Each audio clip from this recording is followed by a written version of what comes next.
hao wakinena maovu masikioni mwa Bwana. Bwana aliposikia hayo, hasira zake zikawaka, na moto wa Bwana ukawaka kati yao, ukateketeza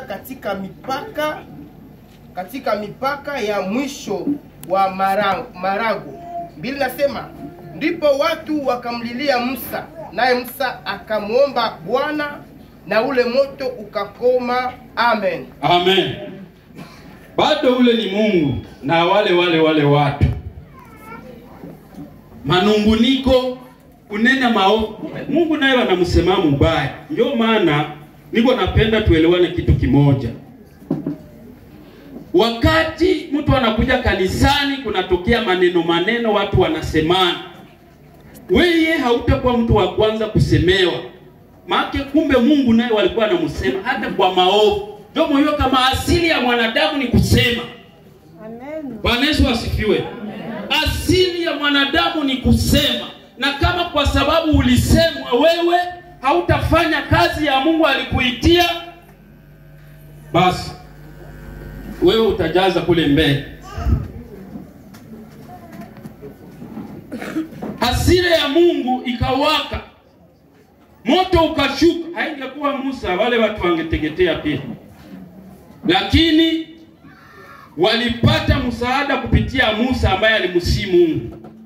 Kwa sababu ya vijimaneno wana vijimambo chungu mzima, hawatulii. Lakini Mungu yeye alikuwa habembelezi.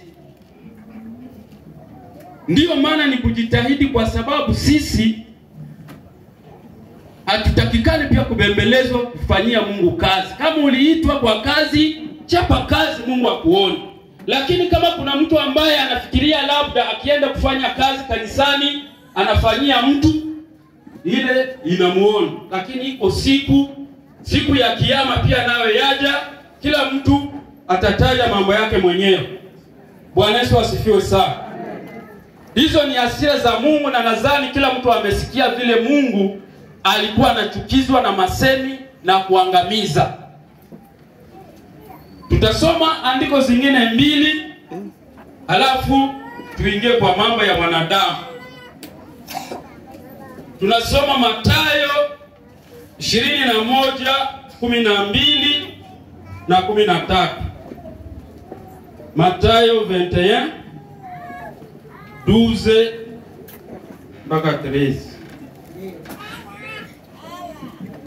Mathayo 21:12 mpaka 13. Neno linasema hivi kwa 12.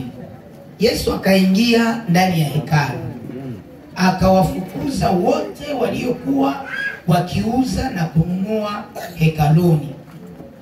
Akazipindua meza za wabadili fedha na vitu vyao waliokuwa wakiuza njiwa. 13. Akawaambia, imeandikwa, nyumba yangu itakuwa nyumba ya sala, bali nyinyi mmeifanya kuwa pango la wanyang'anyi. Ni neno la Bwana. Amen. Amen. Bwana Yesu asifiwe. Amen. Huyo ni Yesu.